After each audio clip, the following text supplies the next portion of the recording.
Hey everyone, Rabid Hedgehog here, and we want to thank our sponsors before the start of this video.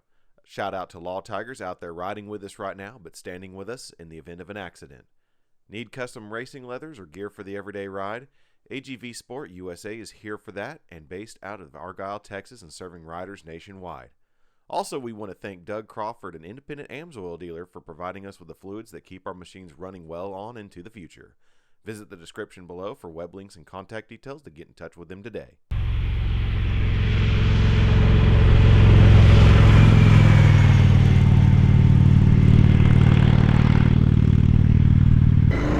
What's up, everybody? Still at Texas Motor Speedway. As you can see, turn 4 right there in front of me. Coming out again on another Royal Enfield, the 20. This one's a little bit more aggressive, so change my position there. So this is the 2021 Royal Enfield Continental GT 650cc twin. So every Royal Enfield so far I've taken out has been the single cylinder versions, the Meteor 350 and the Himalaya, but now we're moving up to their bigger engine and a twin cylinder at that, the old parallel twin. Ergonomics on this thing, pretty simple. As you can see, you have engine cutoff switch and starter on the right. On the left, you have flash to pass behind here, up there by the clutch. You have your turn signal, your brights, and your horn.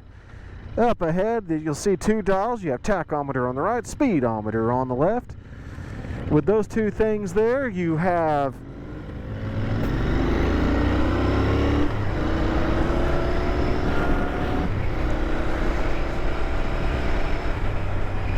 there we are. Alright, with those 2 things up there, you do have some information, but you don't have as much. You do have your fuel gauge, you do have an odometer there, you have a middle section there so you can go to trip A, you do have your trip B, and you have your odometer again. There's no time, there's no gear indication, there's nothing special on there. Turn signals, bright indication, ABS, oil, service engine, battery, and neutral light, all represented by your idiot lights.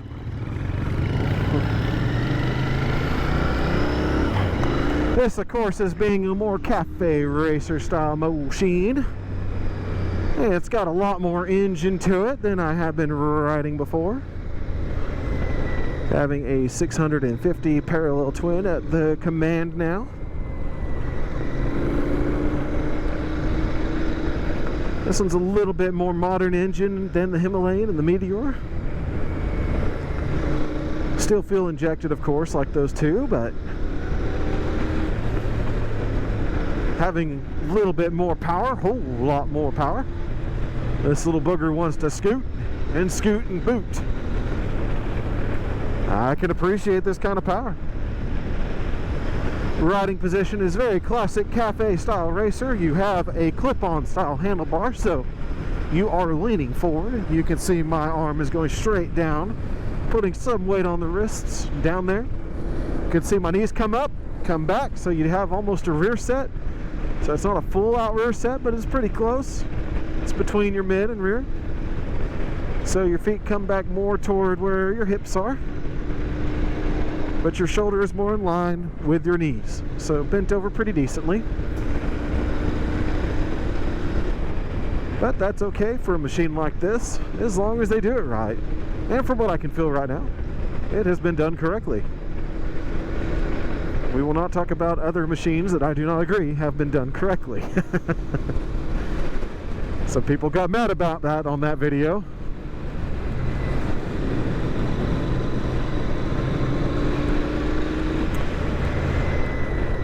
Alright, downshifts are nice, smooth, and precise right now.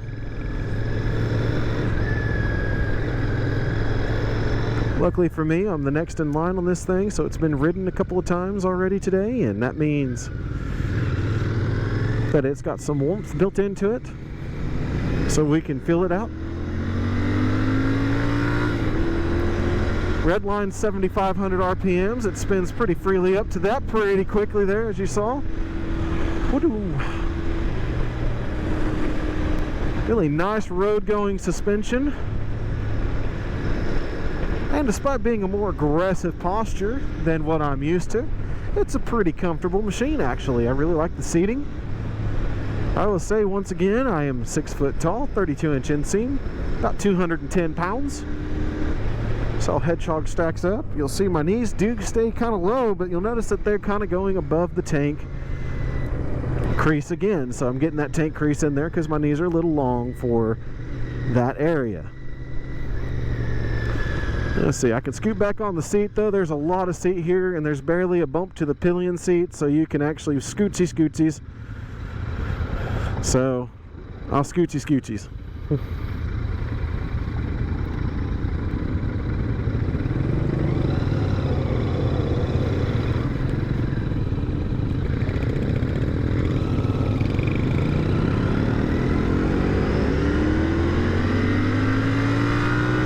One will get you to the rev limiter at about 42 miles an hour. Second gear getting up to 60 pretty decently, but getting close to the red line again. Third gear gets you about $6 grand at 60. All right, I believe I found a sixth gear, and that gets you about 3,500 RPMs at 55, which is where we have settled at. But I can say that this machine is really nice. It looks really good. Nice fit and finish. Everything's fairly tucked away. There's some little gripes here and there. The paint could have been pulled fully over on the triple tree there and fully blacked out, but there's still some bare aluminum you can see there. That's really no big deal though. I mean, you're getting a lot of money for the Enfield for real. And it rides really, really well. Like, it's doing a fantastic job of just station keeping and cruising right now. The suspension on this, given that luckily these roads are just as broken as the ones at my house, actually maybe a little less, but still not too bad at all. There's some pretty decent bouncing, there's some pretty decent things going around, but it's actually holding it rather well. Got a little Vanderhaal at the end there. Yeah, this got really well sorted suspension. Nothing's adjustable, as you'll see, and it's a traditional fork. You do get piggybacks on the rear, so you can adjust some of those out. I like the piggyback style there. This one likes to get up to speed and just kind of cruise, and I like it. I will say that you can feel a little bit of mechanical buzzing again in this machine.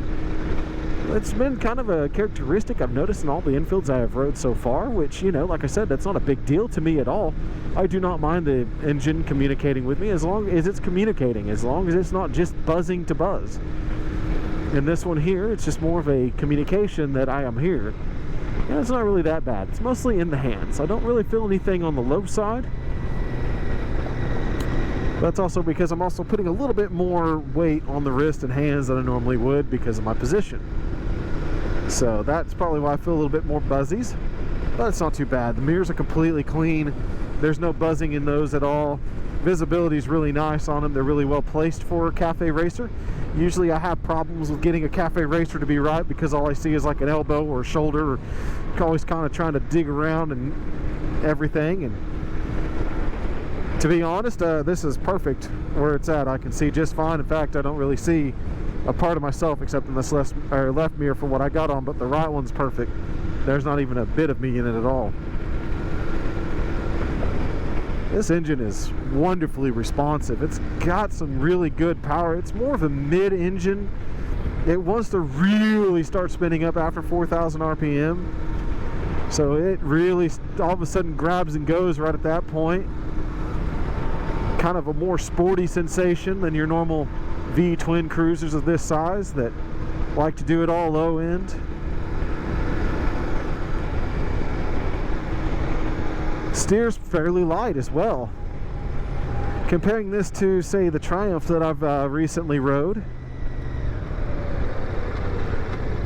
these here are doing just fine. Boop. You can see seating position. You know, I'll put the description in the description below all the specifications, but Seating position, and the seat is pretty well low down. You can see my knees still bent getting to the ground. So it's not too tall. It's just right. Sits pretty good. You'll notice that it has fairly simple everything up front. It's you and the machine, wire wheels, standard turn signals, no LED here, just going back in time. Nice rumble as we're sitting here. Get a little bit of action in the mirrors, you can see there.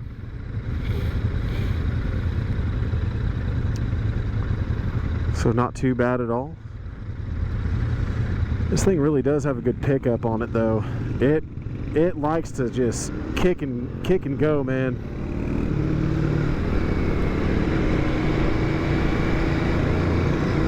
And like I was going to say earlier, comparing this to the Triumph that I've been riding as of recent, these things turn a lot better. They feel better. They feel tighter. Like the Triumph that I've been riding the last few times, the Thruxton and some of the others that would be comparable in terms of the position and stuff, felt so heavy on the front end, it just didn't feel like it wanted to turn in. Whereas this one, I almost threw myself over because of how willingly it wanted to turn. So it did a really good job. I mean, the chassis feels really good to me, and that engine. Woo. Has some spirit to it. Keeping it in a lower gear this time so that way I can feel it out. And really that buzzing, once again, it's more of a communication of I'm a machine and I'm here. And I really have no problems with that because it really goes away as you ride. You don't really feel the buzz anymore. But as you get going and you start pressing it through the turns, you can get a good feel on it.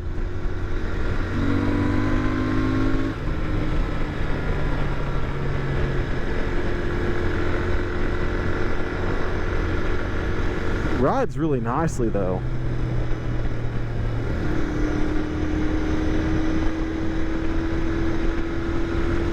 Like I said, these are stored in a truck. I see the mirror popped off on that Meteor up ahead. That's going to happen. That I expect, because these poor things are rode hard, put away wet, and you try to get everything done, but you don't know what got bumped. Everything looks tight and things start to flop, but none of the ones I've rode today so far have done that. I've had it happen before, so I understand. It's funny. It just happens when you're on a group ride, but we're keeping a good clip and filling these machines out, and this little GT is fantastic. Like, I like a good cafe racer. This is like your perfect in-town motorcycle, and squirt out of the city for a moment and hit some tighter turny roads like this if you got them.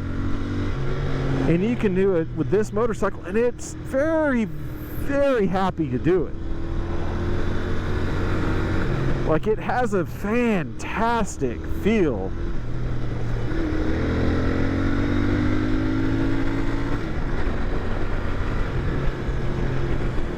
Strong engine, really good engine. I'm really enjoying this 650 twin that they have. It feels good, it rides good, it handles input really well. Fueling is precise and predictable. Downshifts makes everything predictable. Shifting is predictable. Downshifting is predictable. Turn in is also very predictable. As you can see, I'm catching the pack. I need to back off just a little bit because I can get a little bit more speed than these folks. Boy, I'd love to feel that speed though. I'd like to have some fun with it. Regular braking on this, aside from the engine braking is fantastic. The regular braking on this thing is a peach as well. Despite having that one brake, it's really nicely set up for these machines here. And that one brake is just good enough.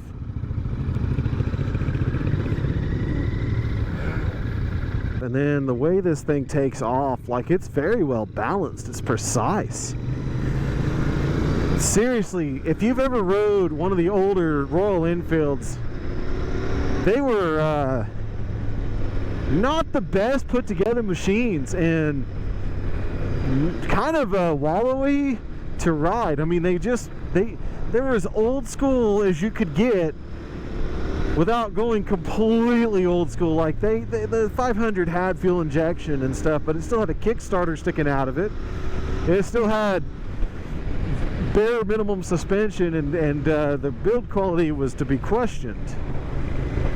And I have to say that the way that these guys have come along is fantastically beyond what you could imagine in only this short of time.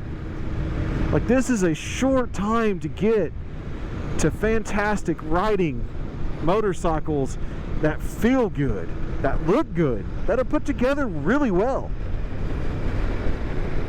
Like, they really put some time and effort into these machines.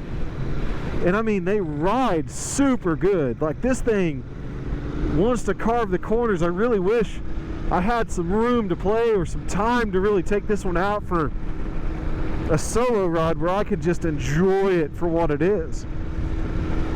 Because I would have a lot of fun on this. I mean, this is why I have an FTR. It's so I can get out there and blast around on roads and have fun at a pretty reasonable clip.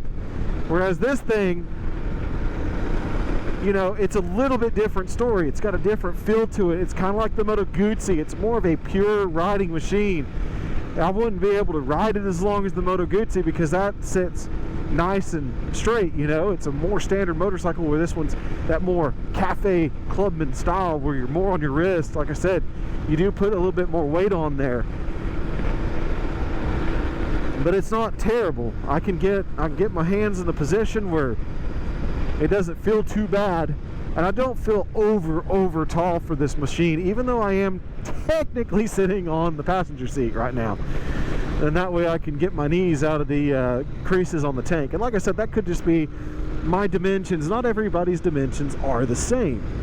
So you can see I've got my knees more back because I'm, like I said, I'm on the passenger seat right now. That doesn't take away from the way this thing feels and the way it rides. This thing's a blast. I have but one complaint. It's Cafe Racer and I can't ride it as long as I want to. But that's why they have the Interceptor, which I'm doing next. Because it's the same engine, but it's a different position of riding. This one's got a little bit more sporting nature to it, and it shows, and it feels good. It rides really well. I'm impressed by its ride, and going over these really bouncy railroad tracks too. They do just fine. Fantastic little ride right here. I mean, like I said, this would be comparable. I mean, it's going to be cheaper than the Yamaha Bolt, or around the same price, but this is where this would come into the Bolt R-Spec range, and I like this thing a whole lot more. I just like the classic look. You can see I'm easily one-footing it, looking down at it, just kind of looking over it.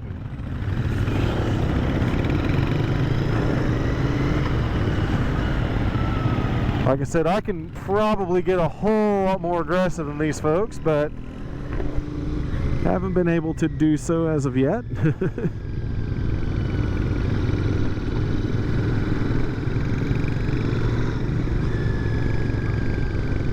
Oh yeah, I'm just so shocked at how well this thing communicates with me and the way it rides. Like, there's nothing abrupt about it. There's nothing...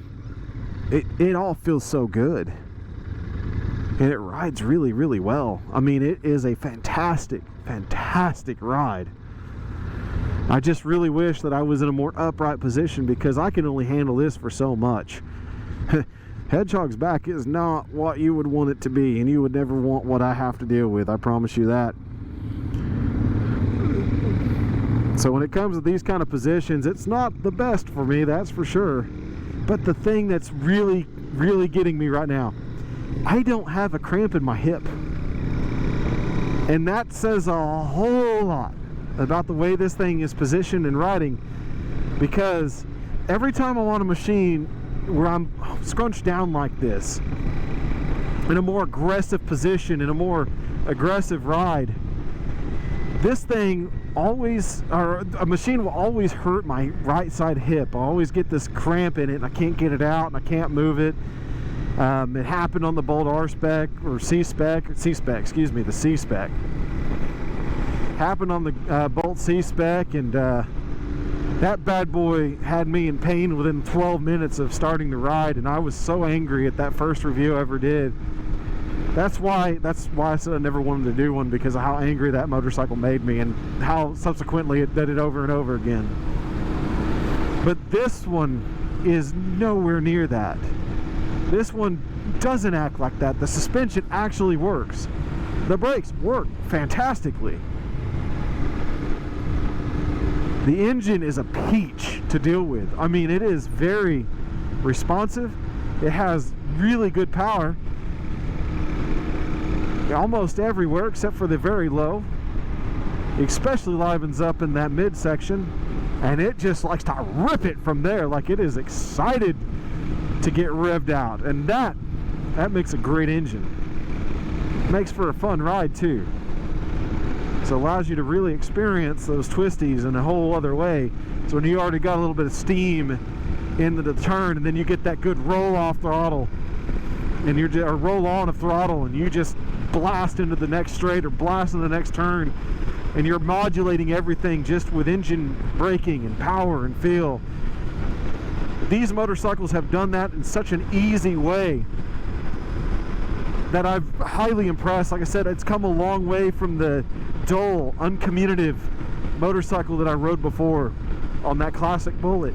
This one just feels right, the way it needs to be, and I just really, really wish it would have that more straight up standard ride, which I'll be getting to, like I said. And if this engine is the same as that one and they're tuned the exact same,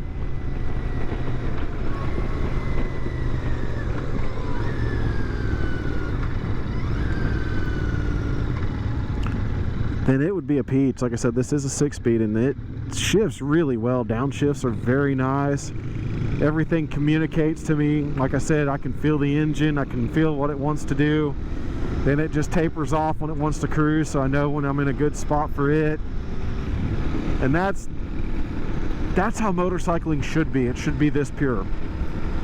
And out of the 3 Royal Enfields so far, the Meteor and this one have definitely communicated that well to that point of how a motorcycle should be. Just exactly how they should ride. A pure experience of motorcycling, with hardly anything to get in your way, nothing to think about, just everything to ride. So by gum, yes, I'm impressed. I'm glad I'm getting to try everything they've got, from the Meteor up to the Interceptor. I'm so happy that this is happening. I mean, I really wanted to try the 350. That was the very first one I rode because I was very excited about that machine. I've been all on top of that thing because I love smaller displacement motorcycles, and I love the way that one looks. It just looks so good. But then I got to do the Himalayan. I was like, well, I haven't done that one yet. Then I got to do this one, and I've been excited about all of them. Nothing has curbed me yet. The excitement is there. The happiness is there. The ride quality is there. Royal Enfield is here, guys, and they're here to tell you we are good. We can do some good, and we are fantastic riding machines. And I'm telling you, this is fantastic to ride.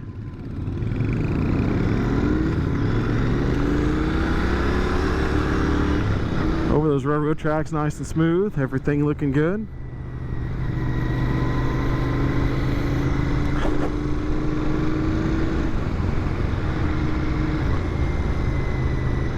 It just rides so good, and I like the way it is. And these hard and harsh bumps, especially these that are almost like speed bumps, are not throwing me off the saddle. Nothing is really upsetting it. The ride is very good. The quality is fantastic.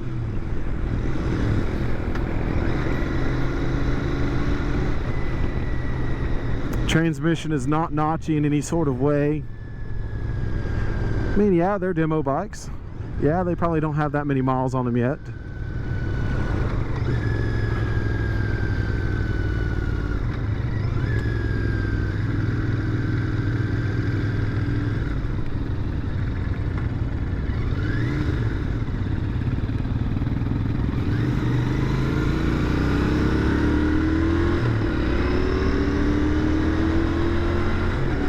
But I really cannot complain about how this thing just rips. So at any rate, this is the Rabid Hedgehog on the quick ride of the fantastic Royal Enfield Continental GT650. If you have any questions about this motorcycle, put them down in the comments below. I'll be happy to help out as much as I can. At any rate, keep that shiny side up, folks. We'll catch you on the next ride.